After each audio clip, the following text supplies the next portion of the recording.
Hey everybody. Hi. I missed you guys. I had a root canal today. I'm just letting you know. I know you don't feel sorry for me. I've taken a lot of Vicodin. Seriously. Yarnitarian. Knitting, yarn, and all things fiber. While high on Flamin Hot Cheetos and cheap American beer. By the way, you guys, I should probably put life in there, shouldn't I? I mean, I actually should. Considering that, I talk a lot about life, but I have a good one today. I have this lizard brain thing. You're like, really? You have a lizard brain? No. Yes, if we all do have a lizard brain. But anyway, I'm going to talk about that, and then I'm going to talk, obviously, about some fiber things and yarn things. I dyed a whole. I mean, you guys, I dyed so much yarn. Because I bought like $3,000 worth of yarn, and then I've dyed copious amounts of it because I'm going to do that. I'm going to do the class that Kristen wants me to do. And that Trisha wants me to do.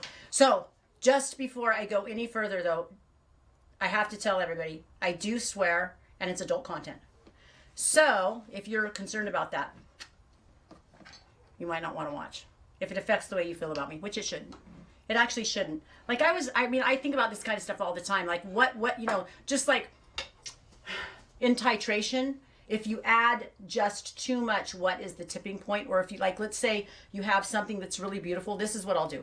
I'll look at beautiful works of art, and I look at it, and at first as a body of work, and then I try to identify what is it exactly that I think is so special. Once I identify that, I say to myself, how much of what's in there could I remove and still like it? I mean, think about that. That's kind of a cool exercise, really. And anyhow, so I don't know. You're like, what does that have to do with anything? I have no idea, you guys. I have had and oh my God, I had to take 3 blood, and it's not good for your sex life, by the way, blood pressure medicine, so I won't take it.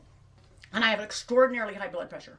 But I had to take 3 because they wouldn't give me the root canal. I knew they wouldn't give me the root canal if my blood pressure was as high as it was last time, and it was like off the charts. I mean, it was super high because it always is super high. And so I just powered down three blood pressure medicines, and I'm drinking a lot of water, and I'm trying to be like, could it please get out of my system for tonight, or it's not going to be very fun. You're like, we don't feel sorry for you. Shut up. Stop talking about sex. I can't help myself. Hang on. I have to find you guys. I did it late this time. Just let me click on it. Hang on. And I'm wearing white. I usually wear black. You guys know that, but I'm wearing white today. Why am I wearing white today? Oh, and you have to go on YouTube if you want to chat. You have to go into YouTube if you want to chat, because I can't keep track of, even though I post it in the other pages, I can't keep track. And I sent everything out. I sent everything out that I was supposed to. And Pam, I sent one, because I found skeins for Anne and Pam, I'm sorry. And one of them is a little bit felted, because it was like from early on. It's an alpaca. It's a really great yarn, actually. But I'm just letting her know that I actually know that, so that she's not like, she is such a hack. Hello. Anyway, moving on. So let me see what you guys are, if everybody's okay. You guys, hi. It's so good to see you, Diana and Amber. It's Lara? Is it Lara? You guys, I hate when I have to say names that I don't know how to say, because I'm afraid I'm going to butcher it and you're going to think that I'm stupid. I'm just a human that has insecurities too, honestly. I don't want to say things wrong. Mary. I'm Susie Q. Susie, with that name, I'm telling you, you must have. Susie Q, I love it. But it's like what is it? Was it a song? You're like, don't be stupid again. I know, I'm sorry. Anyway, hey, Miss Shelley and Liz and Jody and Christine, you're gonna have to remind me again of I couldn't do it, Christine. I've been to the dentist 3 times this week over this tooth. I don't know if they're gonna be able to save it. Oh, so I'm gonna, since we're friends, not that I can't kiss you if I don't have this in my mouth. It's gum. I always have gum in my mouth, not because I'm rude. And like, it's so rude. Gum is so rude, but because I am hyper conscious of my breath, which is, knock wood, no one's ever said was bad. It probably just smells like beer and Cheetos, or beer and milk duds, or beer and hot tamales, which the beer and hot tamales and beer and milk duds is exactly why I have, my teeth are so messed up. But I have this one. I've never showed this to anybody publicly. I do it to my kids all the time. They're like, what's wrong with, how come you can do that? And I'm like, because it's not real, because I broke it on a chocolate chip cookie. And the funniest part is that I have a little pill box that says, I've had it since I was at Cal Poly, and it says painkillers, and it has like it's an old picture, like a illustration of a gal that's like holding her head and screaming. And in the pill box is my tooth. It's still there. So I've had this flipper for 3 years because I had an implant. You guys are like, Jesus Christ, Natalie, we want to hear about life. We really don't want to hear about your tooth problems. Give fluoride. This is my message. Because my brother's older than me, and she usually always just say, such a pity about your teeth. I didn't give you fluoride. However, I did give your brother fluoride. His teeth are amazing. My brother has hair plugs, though. And they're hair plugs like from the 1970s, so they look like turf. And I'm not saying anything about mail order brides. I don't judge on that. But that's the only way he could get a wife. So he has and she really is a mail order bride, and it's the best thing that ever happened to him.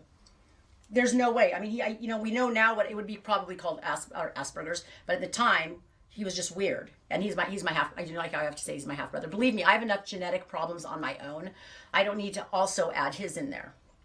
But anyhow, so, I just thought he was like an odd person, but now we know. Now I would have dealt with him differently, and I probably would have liked him. But at the time, I was just like, the way he thinks is just weird. But once, I have a lot of friends with Asperger's because they don't manipulate. They can still manipulate. They just don't manipulate. It's not an intentional thing. But I find Asperger's people very easy to deal with because you know really what makes them tick, and they're process people, and every thought that they have, there's a series of events to get there. So if you say abstract ideas, or you have emotion that you can't explain how you got there, if you have unbridled emotion, it short circuits their brain. Like short circuits their brain, and the issue will become about your anger and not about what it is they did. And so I find it actually, because once you know how they tick, it's pretty easy to figure out. And it's pretty easy to deal with them. Whereas before, I didn't realize that was probably what was wrong with these people, and I just didn't like them because they were difficult to deal with, and they weren't flexible, and they, everything they learned, they were very opinionated, because if they learned something, then they wouldn't let it go, right? They have to unlearn it, and you have to help them unlearn it, and that's, it feels like they're just pig-headed, and that's really not it. They're just excellent learners. And then the other thing, I have a friend, one of my friends with Asperger's, he is this person that he'll like research everything, and then he'll buy whatever it is that he researched, and it'll be the best of the best, and he can't wait to get it. And then he gets it, and then he starts picking it apart. And like in a few weeks or months, he will hate it because he can't help himself, because they're great learners, but he's got a perfectionism issue. Could you imagine being that person? You'll never be happy. And imagine like your relationships. Like, okay, so if it's material things, oh well, so you waste a lot of money. But it bleeds over into people. You know that, right? And that's a problem because people aren't disposable. I'm going to talk about that. Hello from the polar vortex of Michigan. Really? Because I was in shorts today. I know I probably shouldn't wear them, but I was. Hi, Stephanie Price. Snowy cold. I know it was really hot here today. Firefly Fiber Arts. Is it Lara? And Lynn. So excited I made it live. I'm so glad you made it live too. It's Lard, just like with an A. Lara. Help me. Hello, you're like, I'm trying to help you. Vienne, hello from Frozen Tundra, Minnesota. I didn't pack your shit today, but I will tell you your box is right here with your thing on it, and it's a ton. I have a ton. So she ordered I have these things called dregs boxes. You guys are like, we've already heard this. You guys, I can't remember anymore what I tell people because I talk to a lot of people. So I might have said it to you, but I might have also said it to my people, that take my classes. But anyway, so they're like this stuff where like it's just stuff that I don't need, like wool that I don't need. It's like the dregs. It's like the end of the bags or whatever. And so I put it. It's pretty cheap, and you can get some really good stuff. And so I sheared some. I found time to shear in between going to the dentist, and the dentist is an hour away, so that's a 2-hour round trip. You're like, really great addition, Natalie. I know I'm really, my lower math skills are amazing. Anyhow, actually, I did get a name, calculus. Shh. You don't have to tell anybody. I tell everyone. Anyhow, and so I sheared, and there's a whole bunch, I sheared some uncoated Corriedale, so there's a lot of Corriedale and stuff. And so that's my point. I'm having a sale, I think, this Sunday, by the way, with a lot of dyed yarns, you guys. I'm going to show them to you later. I'm just telling you. And that's the other thing. You guys, you have no idea how much shit I have to do. You're like, well, we don't care. What we would like is for you to get on with it. I'm going to get on with it. So I was having a conversation. So I have my friend Jenny, who you guys know I love. My friend of like 30-something years, right? That I've known since she was 12. And I was like 27 or something. And anyway, and so, and she has a terrible picker about men. And then my friend Leah, And Leah is the veterinarian. She has a terrible picker too, and they have very similar pickers. Okay, so this is like Leah came and stayed with me, and one of the things that Leah does for me is, if it wasn't for her, a lot of my animals would not live, because she is a veterinarian and because she is my friend and we went to school together. Like, she makes sure that I have things that are like the Ringer's lactate and sutures, and now, you know, California, under the guise, which is such bullshit, of not making our food animals contaminated in California with antibiotics. Let's just say this. That's so ridiculous, because all they're making us do is go to a vet to get it and have to pay more so that we can't farm. They don't want farming in California, and that's the bottom line. They took our hay, and now they take your meds, and everybody who has a farm knows you have to have your meds. And you can't, the animals, you can't, for us, it's like $150 to have a vet come out here and do like, just even look at your animal. It's ridiculous. So like, now they're going to give you now a prescription. You can't buy it in the store, and now it's going to be triple what it would cost in the store. So all those medicines that we need to keep our animals alive, and they do it under the guise of the antibiotics that we give animals is, it's desensitizing our bodies when we eat them. It's so fucking stupid. It's like, it's the stupidest argument ever, because if the argument was they can't ever have them, okay, I could buy your reasoning, but now we just have to pay more to get it from a veterinarian. It's like, you know, you should, and the thing with ruminants and like birds is you need the medicine now. And you don't, who's going to bring a chicken? Like, they took our chicken antibiotics, and it's really hard to keep chicks alive without antibiotics. You put it in the water. It really is, you guys. I mean, people don't understand, and this is such a sad thing, because there's not enough people that, and you guys are like, if we go through this thing about farming again, Natalie, we're going to all just not come here anymore. But I'm telling you, you guys, there's so many people against farming. We have to start doing something about it. We have to start explaining to people and educating people. People that don't want to have their mind changed, that's one thing. You can't change their mind. But people, you know, if only people are only hearing how bad that, they believe it. If the only side they hear is how bad giving antibiotics to animals is, and how it's affecting us and our ability, the ability for them to work on us, you know, and just like, when we talk about, you know, even cotton, like, you know, there's GMO cotton because there's the boll weevil.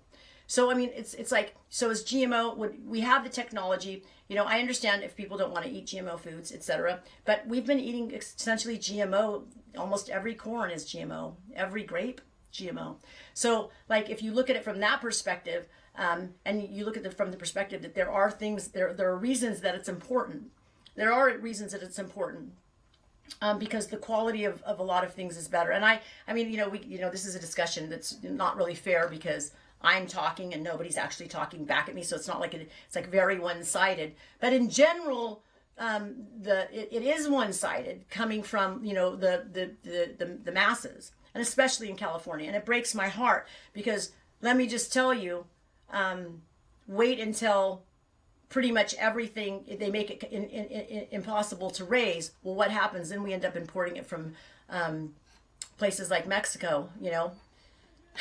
And then where there's no regulations. And I mean, how many people have gotten sick off of like the pesticides that are even on the outside, or like, you know, E. coli on the outside of like watermelons. Like, I didn't, you know, I never used to watch, you know, because in my mind, oh, you cut a watermelon, well, the inside's clean. I understand the knife goes through and then hits it. So then you shave off that, you know, that section, or you wash your knife in between. But I didn't really realize, you know, that there's an awful lot of people that get sick from that. You're like, can we move on? I'm going to talk about Jenny and Leah. It's really important. Oh, thank you. And then Lara's saying that the cold snap bites, and then Liz says she likes farming, and then Allison Blair says she likes farming, and then in agreement, it's crazy. And then Brittany's saying she can't believe I'm sharing with dental pain. Brittany, I took a Soma, I took 3 Tramadol, and I took a Norco, and I took a Furanol with codeine, and I'm drinking a beer. I'm dead serious. I have a metabolism that is like, yeah, it's nuts. Phineas Pratt, hello from Northern California. So anyway, this is what, so I'm having a conversation. So Leah starts talking to me about, so she dates online. Leah's 6'1". And because she's a veterinarian and a professional, obviously she wants also a professional, right? She'd like to date a professional. And at first it was really fun, I think, dating, you know, 5 years ago, when she first started getting online dating, it was really fun because it's like a smorgasbord, whatever. Yeah. And I can't even say that word. Whatever. And but now, like, she's just so, now she sees, because what happens is when you're online, everybody will love you. Like men, they will tell you things. They're telling you things that make you feel amazing about yourself, because it's all bullshit. It's just, they can say anything to you. And I got to be honest with you, by the 700th time somebody said, oh my gosh, you're so pretty, you're so smart, you have to understand that this is just, that's, they don't even know you. They haven't even actually seen you in real life, right? So it's just bullshit. But it doesn't matter, because we as women, a lot of us have body image issues and, or other issues, self-esteem issues, daddy issues, whatever it is. And I talk about this a lot. I think most women have either daddy issues or a lot of, in my age group, everybody was molested. Sorry, it's just the way it was. And it sounds like I'm being cavalier about that, but everybody was. So it's either date raped or molested, one of those, take your pick. And so, for you end up having these issues where you want approval, right, from men, and her, I think a lot of it is because she has daddy issues. She does have daddy issues, and also being 6'1", she loves her height. I do too. I think it's amazing. But I think not every man is secure enough to be with someone that's that tall, because it's bigger, it's taller than the average height, right? So I think hearing it from so many people, like, really it becomes like a drug. It's dopamine. It's just dopamine. It's just feeding into your ego. Even though if you were to step back, you would say to yourself, it's not real. These people don't know me. They're just going to say whatever they can to get a date with me and get in my pants, right? I mean, basically that's kind of what it boils down to. And to be honest with you, a lot of the people that are online, and I know this from experience actually, they are damaged. They are, a lot of the men are really, there's a reason that, there's a lot of professionals in there that they've never been married, and they're like 60, and I'm not lying, and their mother lives with them. It sounds like a stereotype, and there's a reason there's stereotypes. But anyway, so, she dated a lot. The person has to be over 6'3". So that cuts out a lot of people. Professional over 6'3". It used to be 6'5". And there's hardly anybody in that, right? But what'll happen is, she's really good, and so is Jenny. I totally figured this out.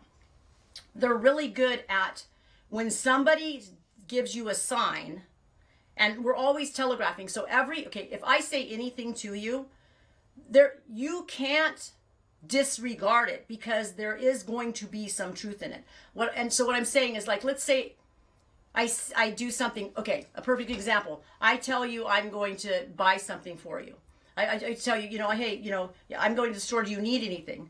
And then I don't pick it up. And you tell me, no, actually, that's okay. I'll get it. And then you go, no. The person goes, no. Let me get it for you. And then they show up and they don't have it. Okay, that's not a mistake. It's actually not. But for some reason, women in general will be like, oh, well, that's, they will just be like, oh, okay, well, no big deal, right? Because you don't want to seem like a dick, right? Actually, you need to be a dick, because everything has meaning. And where it comes from is their lizard. It's really the subconscious. So for whatever reason, their subconscious, they didn't do it. So, and that's the hard part, is that they will never admit if you call them on it. And I'm a person who would. I would say, hey, if you don't want to pick it up, don't just pretend like we didn't have the discussion that you were supposed to pick it up. What you need to say is, I didn't pick it up because of this. And then tell me. Don't just act like we didn't have an entire conversation, 30 minutes ago about it. So, there could be a multitude of reasons. They decided at that moment that they didn't want to pay for it, and they didn't want to ask me for the money.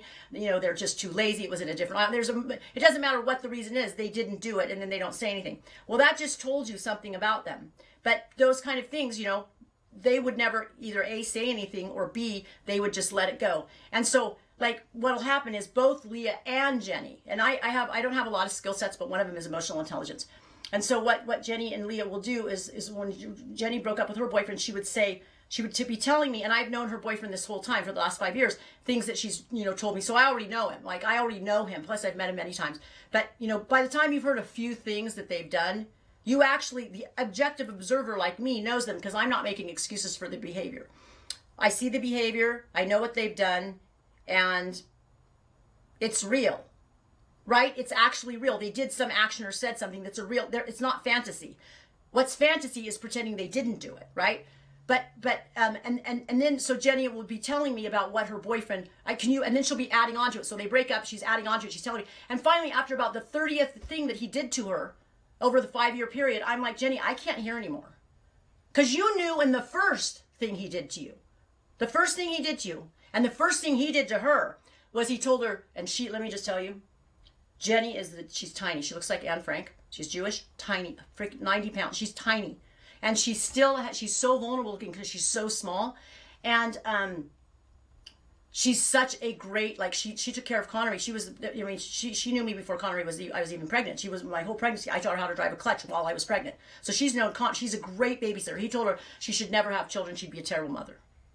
Like that, if that's the first violation you do, that's like nuclear. He'd been drinking. I don't care that he was drinking.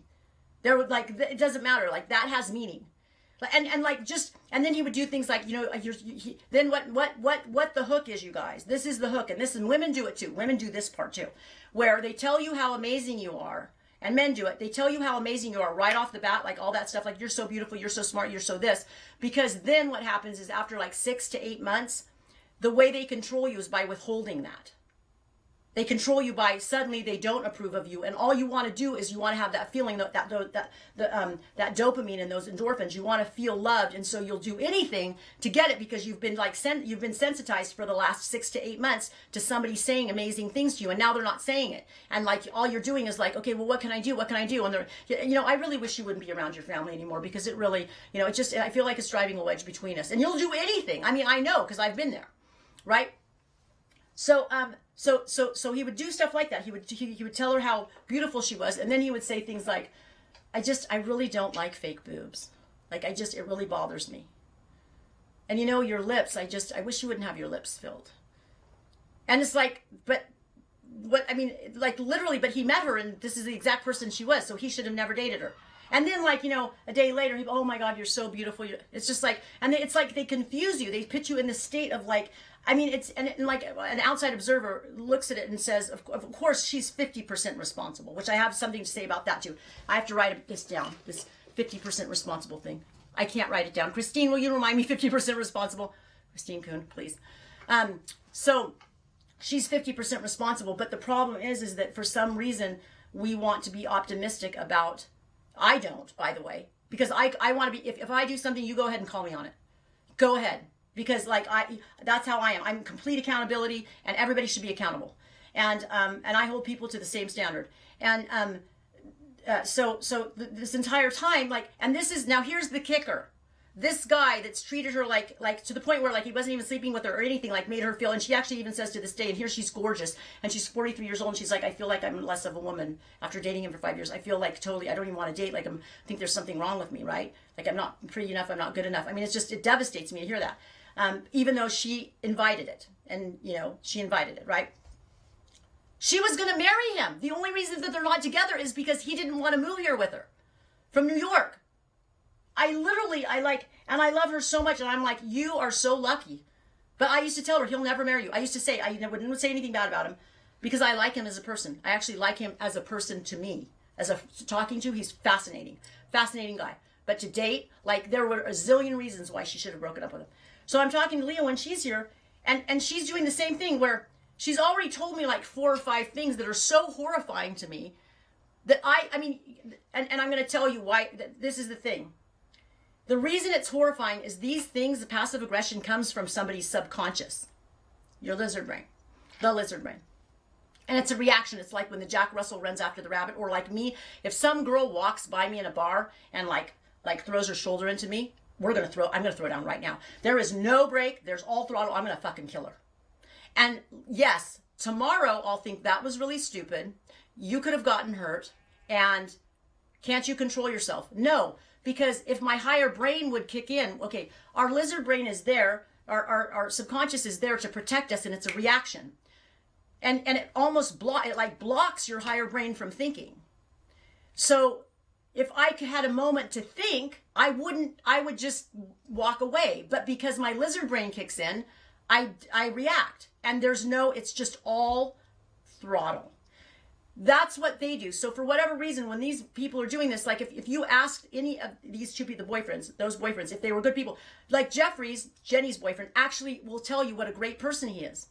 His higher brain knows what a great person he is, but unfortunately his lizard brain kicks in, and his subconscious, he does passive aggressive things because he actually doesn't really like women. He actually doesn't. He doesn't like his mother. His mother was really cruel to him, and there's some other things that he did. He just simply doesn't like women. But rather than get in touch with, like, find the etiology of why he does passive aggressive things, he just continues to say what an amazing person he is, and he continues to react and like do these really horrible, passive aggressive things to women that are really damaging to them. Not that they're not responsible. So like Leah's telling me, and after like that, I'm like, Leah, I can't, and I actually just like this face, I go, Leah, I love you, but I can't even listen anymore because like there are so many places that you had how you could stay with a person that would do all of these things. He called her, they had a big dinner party and he was calling her a whore in front of the entire, and we're talking about people that are like, upper middle class professionals. I'm like, Leah, if that didn't do it, I mean, like there are so many places that she should have drawn the line. And the problem is that people want to think that they're going to be a better person, but they can't because it's coming from the lizard brain. There's no higher brain thought. If the higher brain would kick in, it would say, don't say she's a whore. But because what she might have been like talking to the person sitting next to her that was a guy, his lizard brain kicks in because he's threatening. He just calls her, blurts out that she's a whore. Like, I'm telling you, this is the thing. And I know I have had friends and boyfriends in my life that I wanted so bad to be my friend, but because they crossed lines, and there's no saying you're sorry, you guys, there's no saying you're sorry because it's who they are. And you can't, and the lizard brain isn't controllable. You can't, it's like the rabbit that runs, the Jack Russell goes. Try and stop the Jack Russell. Lizard brain is gone there. I mean, it's like primitive. It's primitive and it's there. It's like, or like me throwing down. There is no way to stop me from killing somebody, trying to kill them. If they cross me and they like do something physical to me, or like, in a bar or something. I mean, we're gonna get in a fist fight right now, and I'm not gonna back down. And no matter how stupid it is, I will not. And there's no talking me out of it. And like, So the funny thing is about these people, these kind of men that I'm talking about, both of them, if you explain to them, if you told them as a story about a man that said these things about a woman, they would be horrified. Their higher brain would totally be horrified. Like, they can't even believe they say these things. So then when they're not using their, when they're not reacting and they're using their higher brain, and the person is telling them, I can't believe you did this, they actually will deny doing it. Because their higher brain can't even imagine that they would do this thing. It's like, and then it's like gaslighting. It's like, really? Because you did it. I think you must have misunderstood me. That's not what I meant. It was a joke. So it's really, my point being that it is extraordinarily sad, because there's a lot of people that we wish they were a different person, but they aren't. But it will take like that, a lot of abuse to finally, the straw that broke at some point, like Jenny, at some point, like the straw that broke the camel's back with Jenny was he didn't want to move here with her. And that was like total rejection. And actually for Leah, it was the whore thing. It wasn't the whore thing. It wasn't the whore thing. It wasn't the whore thing. It actually went on beyond that. And the whore thing should have been it, right? For us, I mean, come on, right? But, beatings isn't enough for some of us, right? I mean, I myself included when I was younger. So, because in some weird way, it feels like love sometimes, it's almost like, I love you so much, I own you. And if you're 17 or 18, well, you might, but by the time you're in your 20s, you probably, hopefully have figured out that that's not love, that's possession, completely different things.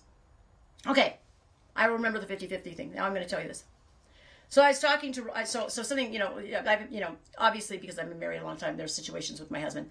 And I was telling him, I don't complain about my husband, to be honest. I love my husband. And he's not a perfect person, and neither am I.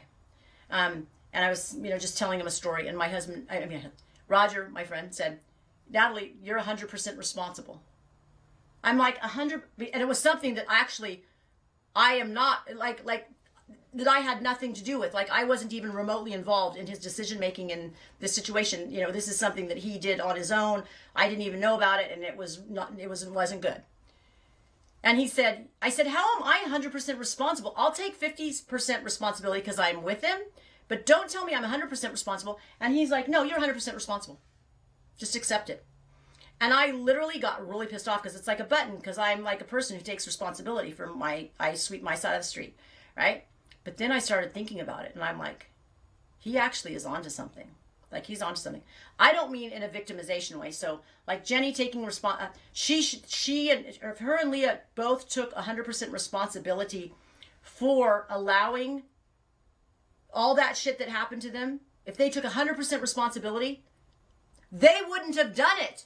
Because they're like, am I stupid? But when you continue to point the finger at somebody else and say, can you believe they did that? Can you believe? Well, of course I can believe they did it. Like a month and a half in, they were telling you would be a terrible mother. Or, in after 2 months of dating, he calls you a whore at the dinner table in front of a bunch of people. But if you take 100% responsibility for it, you'll fix it. Because you can't fix somebody else, but you can fix yourself. So that's my message. Is actually, I got pissed off at Roger, and I think that's the thing, is if something irritates you, like even if it's my swearing on this show, we're talking about penises, which I fucking love, by the way, if it irritates you, you have to you should actually, instead of rejecting it, you should go into the fire. Because there are so many things this man tells me that I want to choke him over, but once I stop being defensive and I walk away and I really start giving it some thought, I see, he's a guy that you could never be married to, Roger, by the way. You could never date, because he's a self-proclaimed narcissist. Yeah, and let me just say, people that are in relationships with a narcissist, there's no happy ending here. There's only pain and misery, unfortunately. It's really a very, my heart bleeds for people that, are with narcissists and can't seem to get out. But once again, you take 100% responsibility for it, and then you actually can extricate yourself. I'm the one that's here because I've chosen to be here, not because I'm here and it's such a bummer that they're a narcissist. No, it is a bummer they're a narcissist, but they're never going to be any different. So you have to grab your shit and leave. No matter how many kids you have, no matter what, you have to go. I mean, that's just otherwise, accept that you're going to live a life of misery and shut the fuck up, and don't make all of us feel bad for you. Because quite frankly, hearing somebody tell me how much somebody's abused them is painful for me, especially when I love them. It's very painful. So other people suffer with you when you do it. But so my new thing, what's the point to this whole conversation? The whole point to the whole conversation is personal responsibility. And I used to accept 50% for anything that happened with my husband and me. I accept 50% responsibility because I'm with him, and I accept whatever, and he has to be that way with me, and I'm no picnic to live with, let me tell you. So, but taking 100% responsibility is not a bad thing. And I think, once again, I think it's my new little black dress. I think it's my new thing. And I want you guys to think about that. Think about how emancipating it would be to take responsibility for things that actually you have especially if you're a person that will say, well, what about this? They did this to me. And my last closing thought on this is, So to get my ADD medicine, I have to see a psychiatrist. And psychiatrists nowadays, they just see you for 10 minutes. I pay a guy, $125. He sees me for 10 minutes just to give me my script. He doesn't talk to you. But, in the old days, as I'm sure most people know, they did talk to you. So Dr. Schwartz, freaking amazing guy. So when I was getting my master's, I used to go see him. And he taught me so many things about the way that people are, and how not to look at, I used to look at things too as like failure, like relationships are failure. And I would say I didn't want to play the drums anymore, but I'd feel excessive because I bought, like a $10,000 drum set. And then I ended up, playing the drums for a couple of years, and then I wasn't interested in doing it anymore. And he's like, well, why do we have to look at it like failure? Why couldn't we look at it like I experienced what I needed to experience from it, and now I'm, moving on. Like now I've got what I needed from it, and that could be the same thing from people. Like, it's not a failure in a relationship. It's more like you've gotten what you've gotten, and learned what you could learn from this person. And now it's like a net zero sum game. It's not like, everybody wins. It's like somebody wins and somebody loses, right? In reality, you're kind of both losing. That end. You guys are like, that wasn't really uplifting. No, it was. It's really empowering. I'm telling you, this thing, this responsibility thing, I'm totally into this. I think this is good shit. I think it's good shit. Speaking of which, Roger said that he would pay for me to go to, I'm going to call him on it, by the way. Well, I'll let you know if he does. He's like, you have to go to the Landmark Forum. Have you guys ever heard of it? You guys have to check it out. It's called the Landmark Forum. He says it'll change your life. And he says, I will pay for it. It's like $695. Landmark Forum. Landmark Forum. Check it out. Okay. Okay, wait. This is... Hi, Allison. And then Allison said she had this conversation this morning. She actually did. Allison's like, please don't talk about me. Everybody becomes material for the show. No, but Allison's a different situation because Allison is and was really, really beautiful when she was young. And always the men, like, I mean, I went to high school. I went to grammar school. Redwood Elementary School. I've known her since elementary school. And men fell to their knees for Allison. And she took that power. And, as we get older, we don't have quite as much, we just don't. We don't have quite as much power. It's just the way it is, right? And then especially if you get emotionally attached, and Allison didn't used to get emotionally attached. So it was pretty much like if something happened, she's just like, next. I mean, seriously. I'm really, and so it's a hard thing, it's a difficult thing. So as we get older, and we don't have as much control, and it's not even a good thing because you don't want to be in control of another person. You don't want to be in control. But if that's been your life, men, for the most part, you can control them. And then now, we're older and it's just more difficult. It's more, we can't hold on to that. Plus we shouldn't. It's almost a good thing. It's almost a good thing. So anyway, Allison and I had this conversation because, we had this conversation this morning. And I think that it's really important because if you take 100% responsibility for things too, you'll get out. Because you understand if it's all your responsibility, then there's nothing that you can do for them. You cannot change them. There's nothing you can do. And so Amber, I think, just said something about, Holtra said that some people have an amazing tolerance level, but it's not. It's insecurity. Amber, because nobody should have that tolerance level. Nobody, it's not tolerance. It's because they don't want confrontation. And I just want everybody to hear that again. I just said that it's not tolerance, it's insecurity, and that they don't want confrontation. Because if you have to put up a boundary, it's like pussy out. That's what it is. It's like you're just totally pussying out on everything. My husband has this. He doesn't want confrontation. He will do anything to avoid confrontation, and it's not realistic, and it's not good for him. It's not, because he doesn't get his needs met. So, and I actually had this conversation with my husband recently. I said, honey, I love you. I mean, I do. I love him so much. I said, but this is the problem with never wanting confrontation is you'll never get what you want. You'll get what I give you.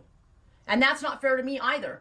And so what did I mean by that? No, not that I'm like divvying things out. It means that because he doesn't want any confrontation, he'll be afraid to ask for anything.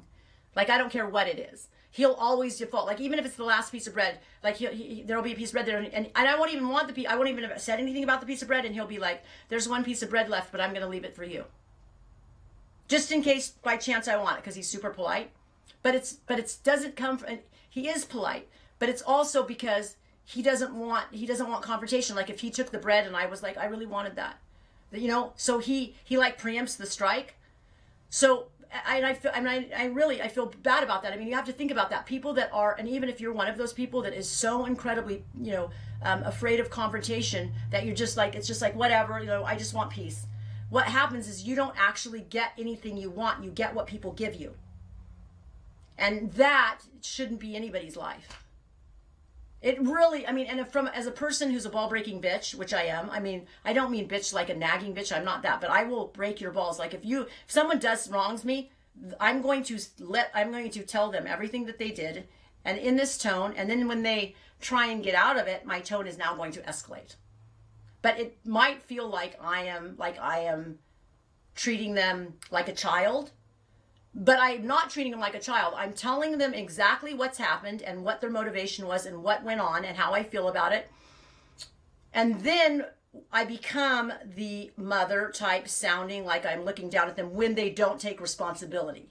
Then it's fair game. If you're not going to take responsibility for your behavior, then I am going to treat you like a child, because that's a very childish thing to do, to not accept responsibility. Because regardless of the fact, let's just say hypothetically, they really don't believe, they don't understand, and a lot of time they won't, because it's the lizard fucking brain that's kicking in. They don't see that they did it. They can do the most atrocious thing to you and say that they would never do that to you, but they just did it to you. I'm dead serious because it's happened to me numerous times, even in my relationship now. So, and I'm like, you just did it to me. What are you saying? You would never do it to me. Like, it's incomprehensible. So when you call those kind of people on what they've done, because they've been able to go into denial for so long, and they're banking on other people not calling them on their bullshit, by the way, not consciously, subconsciously. They usually get away with it because most people don't like confrontation. They start focusing on the fact that you're just an asshole. Why are you doing this to me? It's over now. Why are we having this conversation? We're having this conversation because you did something and you aren't taking responsibility for it. Because I would never do that to you. But then why did you do it to me? Well, that's your perception, Natalie. No, it's not my perception. It's actually true. You did it to me and there's proof right here. But I would never do it. It's like this thing, this circle. And so at that point, it becomes this thing of once again, I go back to when it is like lizard brain, how will they change it? If an alcoholic admits they're an alcoholic, they can now do something to get help. But if you don't see that you do things passive aggressively, or a person doesn't see what they're doing, there's no help. So you have to accept that you're going to live a life of misery and abuse because this person is not going to change. And so then to go on ad nauseum about how many things they've done to you, like I did stop Leah, and I've stopped Jenny too. I've said, so I can't hear anymore.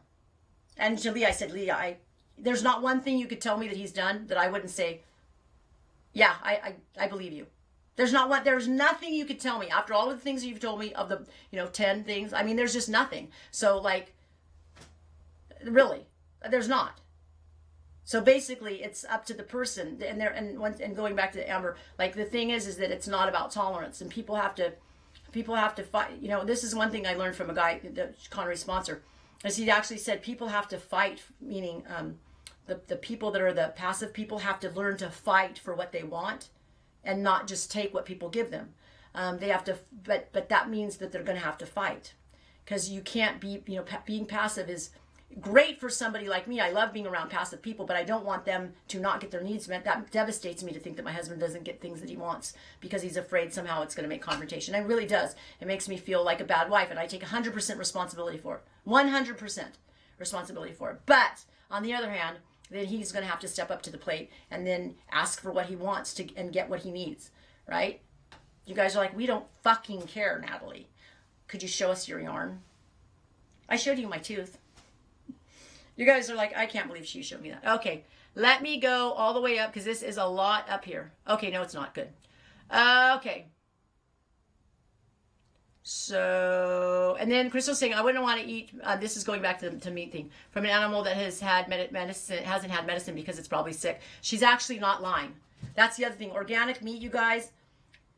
I mean, I want to go on about this now, but I'm not going to. But I'm just telling you, ruminants need medicines. I'm sorry, they do. It's just the way it is. And so if people don't want to, but I feel like a lot of people have too much money and they want to spend more on shit. So like the people in Orange County that want to buy everything organic, I reject that. I buy everything not organic on purpose. I'm like, if it says chemicals on it, I'm buying it. Okay. Hello, Elizabeth P. Fields. Well, that's not true. No, she's actually right. She actually is right. In this, she means medicine, meaning vaccinations, Vian. It's true. They like Merrick's disease in chickens, and having the C and DT that's in goats and sheep. I mean, they really do need them. Or we don't eat horse meat, so we don't have to worry about making them organic. But as far as our food animals are concerned, it actually is true. There's a lot of preventable diseases that they suffer. They actually suffer from if they're not vaccinated. And so I guess the argument could be that when we eat them, they're usually young, so they hopefully won't. But young animals bloat. I mean, it's a horribly painful death, you guys. And the kind of bloat that it's a Clostridium perfringens, and what happens is that it ends up, there's so much from the bloat, there's so much pressure on their lungs and their heart, they suffocate. And it's a horrible thing, and it happens there's no saving them, usually. There's no saving them. I mean, You'd have to catch it, and so what could make that happen? Oh, a multitude of things. So the lamb or the kid is their mother. You have to, we grain the lactating mother. So the mother is a great milker, and it's so incredibly rich. And then it's eating a little bit of alfalfa hay, and it bloats. Or it's the spring grass just came up, and the lambs and kids will bloat. I mean, I can't tell you how many times I've walked out because I haven't. I now vaccinate because there's another argument that says, and this is, by the way, it's ridiculous. It's ridiculous. But I read a couple of peer-reviewed papers at the time, and I was like, it gave me an excuse to be lazy, basically is what it did. But I vaccinate my animals when they're like a day and a half, 2 days old for CDT. And but there's one theory that if you vaccinate animals, it'll negate the immunities that it gets from the mother. So either if it's a mammal that's like a canine or something, that would be from the placenta, but ruminants get it through the colostrum. So I 1 year, started like off after reading these papers, not vaccinating them at 2 and 3 days old, and shit, they didn't live. Several of them didn't live until they died by a month from bloat. And then I quickly started vaccinating everybody. Never did it again. They need it. And it's very painful, by the way. And then Ms. Shelley says, tall, confident girls are so gorgeous. Yes. And then I got caught staring at a girl at church last week, but she was at least 6 feet and rocking 3-inch heels. She was beautiful. Leah is beautiful. And then Amber saying, I love when you talk about farming. Nobody wants to farm all around. That's right. And our food is mass corporate produced, I know. And everyone is sick and wondering why there's so much cancer and heart disease. You guys, you should look up caseous lymphadenitis. It's also called CL in sheep and goats. Just to let you know, if an animal has CL, it actually still can go into the meat. They just have to, because it's also called cheesy gland, but it's like this, it's pseudotuberculosis. And, but they get this, it came from Boer goats, bastards. They brought it over and they transmitted it to our animals, but they get these horrible, they're like abscesses, and they're encapsulated, but they're contagious. It's highly contagious. And all they have to do is cut it out, and they'll still sell the meat. There are things that we should do in our industry, but not eating meat isn't one of them.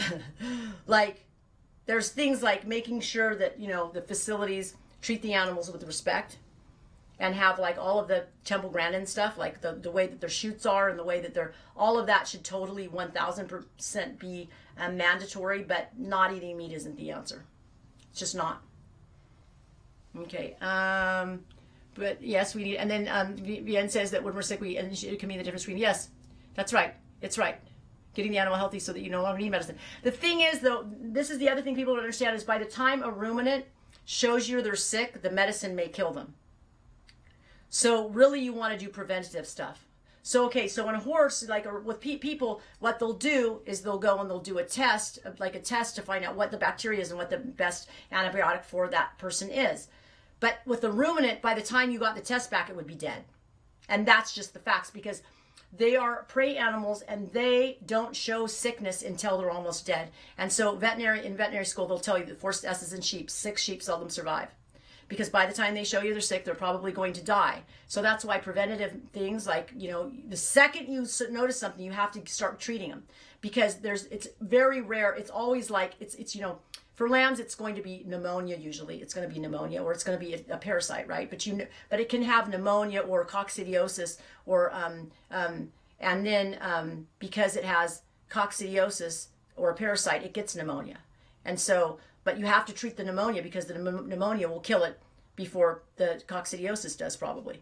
So I mean, in animal, that's the thing, is that most people don't know this. Humans are very egocentric.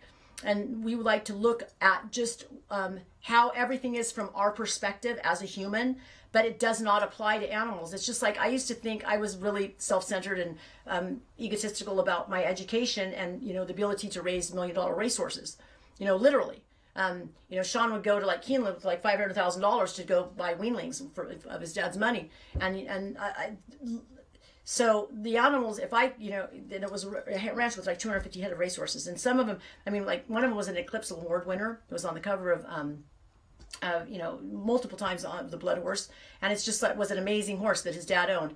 And I used to think if I can keep these alive, then there is absolutely no reason I can't keep a $1,000 sheep alive, right? Pfft, yeah, no, totally different. Monogastric versus ruminant, completely different. If you try to raise, and I know because I did it, try to raise sheep like racehorses that are very delicate, you're going to kill them all. I mean, it's one of these things where nobody, until you become a farmer, of the specific species that we're talking about, it's very difficult to understand how you have to apply their needs to them, but there's no way to make a blanket thing around, like, pigs and chickens and cattle and sheep and horses, because each one of them has their own idiosyncrasies and their own diseases and their own level of tolerance for not just disease but medication. And like in poultry, one of the hard things is that the birds in the sky are dropping disease down on them all day long, especially if they free range. Everybody wants free range birds. Do you know how many diseased birds there are? I'm not even talking about Newcastle. I mean, there's lice, and there's so many, you guys, there are so many respiratory things. I could go on all day long about the diseases, the pox, fowl pox, the diseases of poultry. And these birds are flying overhead, and as they, as their feathers are coming down, feathers are a huge transmitter of disease, by the way, and of course fecal matter. So, your chickens, your free-range chickens are getting diseases. And the worst thing about most chicken diseases is when they get them, they may recover from them, but they're carriers for life. So anytime you bring new birds in, a lot of them won't make it.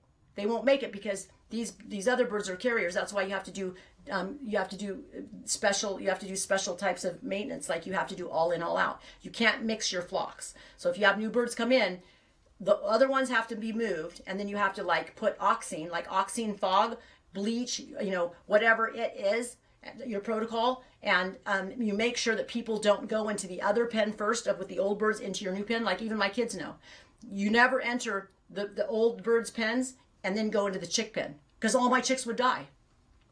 They really would. I probably have 10% of them left by the time it was all said and done. They can go into the chick pen and then go into the older bird pen, but they can't do vice versa. It's crazy, you guys.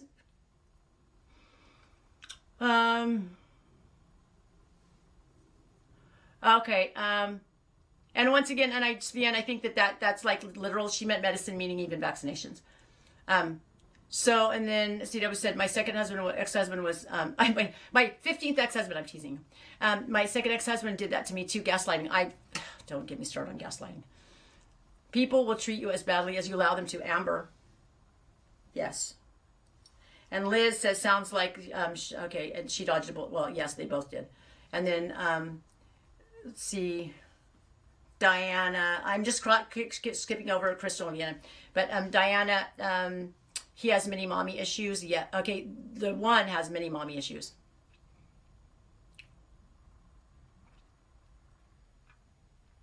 And then Hexenwald is narcissistic behavior, gaslighting, and Ms. Shelley says, Hexenwald, what is that? I don't know what that is. Hexenwald, what's that? Hexenwald, yeah, narcissistic behavior, yeah, I got you. And then Christine says yes, and then Vian says, this is good stuff, go. Okay, and Allison, Nat, lol. And then Amber said, this guy is messed up, but it's 100% on her, not him, yes. His past relationships won't allow him to have healthy relationships. She has all the freedom to walk away. That's right. I'm telling you, he's on this. Roger is onto something. But it's really hard though to hear somebody say. It's really hard to hear somebody say that everything's my fault, especially when I had nothing to do with whatever it is he's talking about. I really didn't.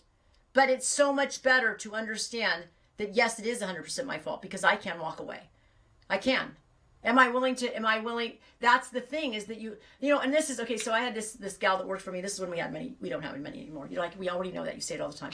But so I had this gal working for me from it was many years, 3 or 4 years. She was like a personal assistant. And this is in 2005, 6, 7, 8. I think 2008 is when she stopped working for me. But her mom had 6 children, and the girl's name's Lovely, and she was gorgeous, beautiful, but she came from a very lower, it was like a lower socioeconomic demographic, and her, like, they lived in like way out in the desert and very impoverished, and her dad ended up becoming homeless, like meth, really bad, and she would see him like on the side of the freeway holding signs like, broke, foot hurt, hungry, help, sort of thing. And he was just like unkempt, and like his hair was all matted and sort of like my husband's, but kidding, not really.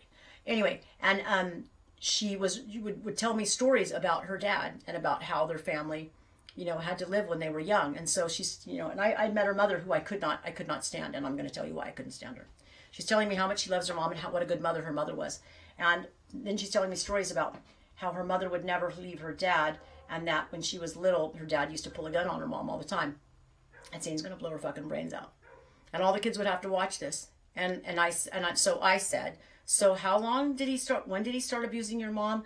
Well, I mean, he always abused my mom, and then after, like, she wanted to leave after the second kid, and but she couldn't because she had 2 kids. I said, yeah, and then she had 4 fucking more kids with him, and he's sticking a gun to her head. What kind of a selfish person does that? Like, I couldn't even hear. I said, lovely, I can't even hear this. Don't even tell me this. You're gonna think that I'm mean. I am telling you, what kind of a woman has 4 more kids with a man who's sticking a gun to her head and in her mouth and telling her that he's gonna blow her fucking brains out? And then you have 4 more kids with him? I am sorry. Like, sympathy gone. Sympathy gone. Like, this is like, and every one of her children one of her sons was murdered here in Temecula. And one of them is homeless. I mean, I'm telling you, like, he's got problems. Like, they've got problems. I mean, really problems, big problems. And Lovely was amazing, and she was the one that was an empath and had every opportunity to get out of it. But I actually believed that I would be able to help her because she worked for me for so long. But in the end, her sympathy for her family and her wanting their approval, it was very, very enmeshed, because, small house all together, and then indoctrination of the mother saying, I would have left him years ago, but I loved you guys too much. You loved them too much, so you wouldn't leave their father, who's a drunk and has mental issues and is pulling guns on you all. And this wasn't once or twice that he did this. It was a lot. And when us as outsiders are hearing this going, that's crazy. That's like insane. This is insanity, right? That anybody could sell it to somebody that I loved you so much I stayed with him and then had 4 more children. But they actually believe that their mother's a saint. They know she has problems, but that she loves them. I'm like, no, she loves herself. Anyway. I'm reading.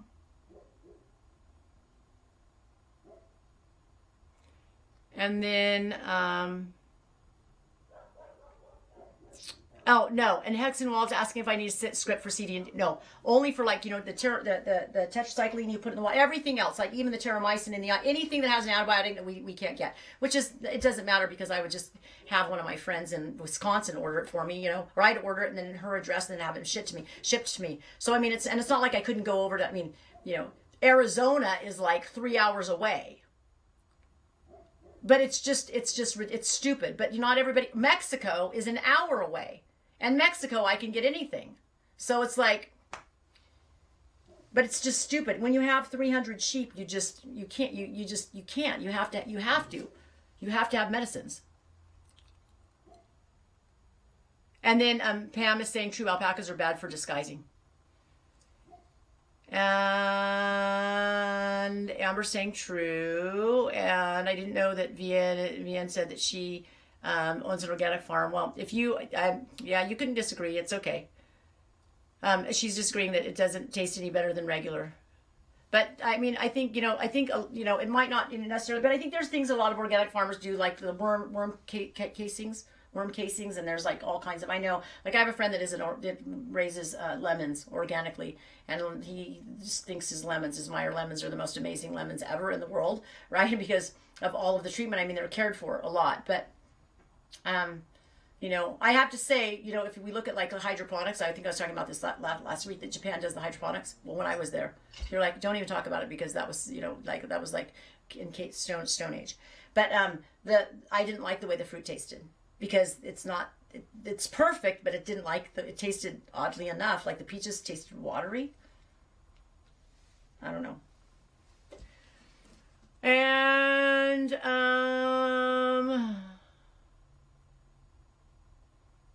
then she saying that she sees. Yeah, I mean, it's, I'm just telling you. I mean, it's hard to have an opinion on anything unless you're doing it. Like, I can't really have an opinion on organic farming because I'm not an organic farmer. But when you raise them, and you see all the death, then you can't let them get very sick, because if you let them get sick, the medicine will kill them. That's just the facts. The medicine will kill them as you're trying to treat them. But if you would have done something before, or not waited, and the second you see that they are like a little bit slow to food, you'll be able to save them. I mean, that's just the reality. And I've raised thousands and thousands and thousands and thousands of sheep, but they're just very sensitive, and horses are sensitive in their own way too. Yeah, and then Lara's saying that we have found that with our sheep we have to pay attention to every little thing that goes on, or we ignore the sheep. They never show sickness till they're they are so stoic. They are so stoic. They are. I mean, it's and you can never say, it's the hardest thing, because for people who don't know, like I'm so tired, you guys, in the summer, because it can get 110 here and 120 degrees. It can. And I mean, I am so exhausted. And I'll see one slow to food. And if I walk in that house and I don't hit it with the LA200 or with Penn and Jen, it's not going to leave in the morning. It's not going to be alive in the morning. But if I give it, and why is that? Because I just saw it now, but I see them twice a day. So that means it just started. So if I wait till tomorrow, it's either going to be dead or the medicine's going to kill it. It's crazy. It's really crazy, because them showing it isn't like when our kids have a sore throat and they're like, oh, my throat hurts. Them showing it means that they're actually pretty advanced. And the worst thing about ruminants is that they will, when they see you looking at them, they pretend to eat. And then you're like, oh, okay, they're just eating. They're eating. They're fine. Anyone, or like I tell people, and I'll tell people this, that would buy sheep from me, because I don't sell sheep to people anymore. But I would say, I'm going to let you know that if your sheep doesn't come to food, it's not because it's hot. It's not because it ate already. It's because it's sick. And if you ignore that, you're going to lose it. And everybody that was new at buying sheep would be a repeat customer, because they didn't listen. Or like I taught some lady, I said, she wanted me to teach her how to teach them to lead, which I don't do anymore, because with Wednesday Dells and Teeswaters, they get so worked up, they'll kill themselves. They'll flip out.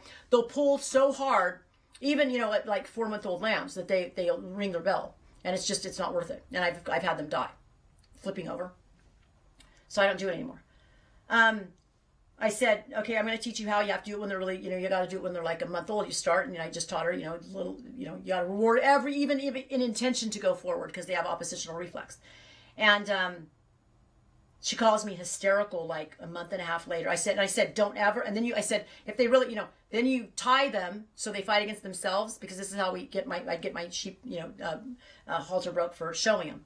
I said, but you cannot leave them ever. Never leave them tied and walk away. She's hysterical. She calls. She goes, I left it tied and went in the house and had a glass of water and lunch, and I came out and it hung itself. I wanted to kill her. I said, what part of never leave it alone didn't you understand? I can't even be nice about it. I can't even be nice about it. I was so pissed off. I got so angry because people don't want to listen. They just don't want to listen. They somehow think, and I've lost animals because I didn't listen. But this is like 1 + 1 is 2, like stuff. Don't leave an animal with a rope, and the sheep halters, not all of them, but most of, the ones I buy, I don't remember what kind she had, but mine tighten. If you pull, it tightens so that I can loosen it up and have, a multitude of sheep's heads can go in it. I don't have ones that have buckles like a horse thing. But it doesn't matter. It still could have hung up on it. But I don't know what one she used. And then she actually called me again and wanted to buy something because the feeder flipped over and crushed one of her. I was just like, you are like, you shouldn't own animals. Actually, is what I said. I said, because I don't think you're careful enough. I was mad. And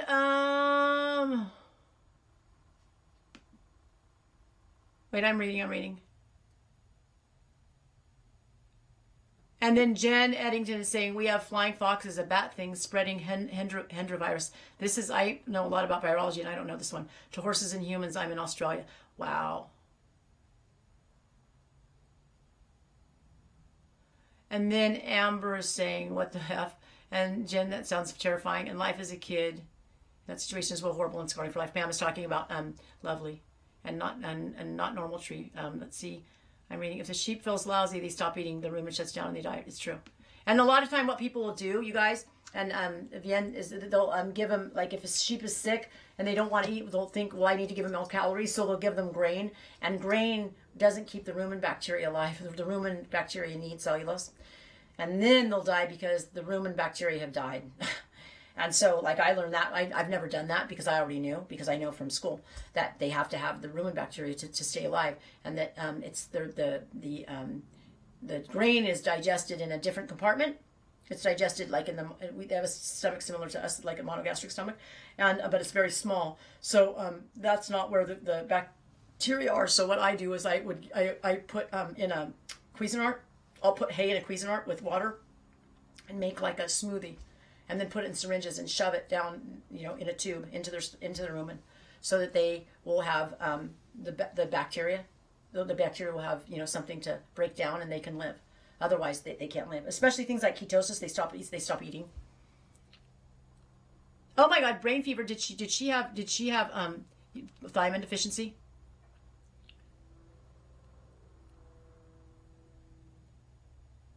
Oh my God, Amber's saying that her son's making brownies from scratch. Yum.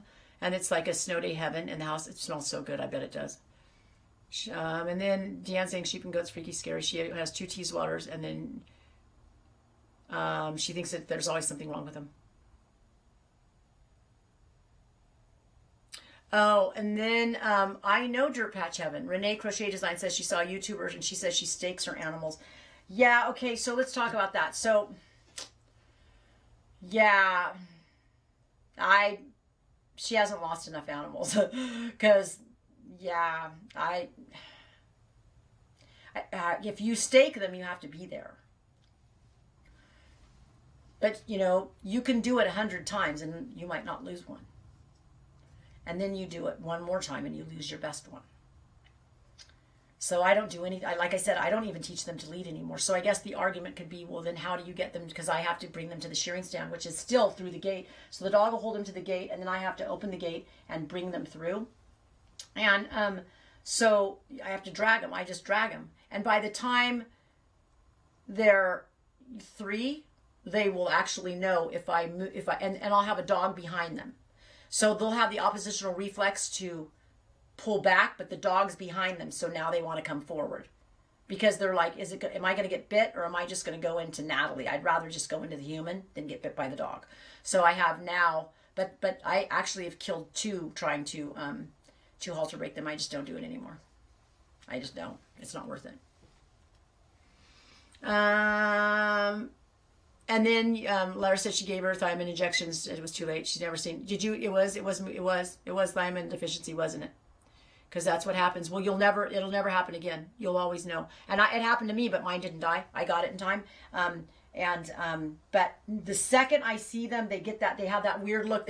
They're neurological. They'll be on. So you guys that don't know, is it moon blindness? Is that? But anyway, they get basically their brain swells. But they get thiamine deficiency, and usually it's either your food doesn't have enough thiamine in it, or they're slow eaters and they don't get enough food, and so then they won't get enough thiamine. And what happens is all of a sudden you'll walk out there and they're on the ground like they can't get up. They can't get up, but they're not bloated. They look kind of skinny, they look kind of flat, so it's not bloat, right? And that's not how an animal displays in bloat usually anyway. And you're looking at them and they're trying to put their feet, and they're trying to go like this, and they're digging and they can't. And then you look at their eyes and then their head is like rolling back. It's like scary. Like it looks like they're rabid. I'm not kidding you.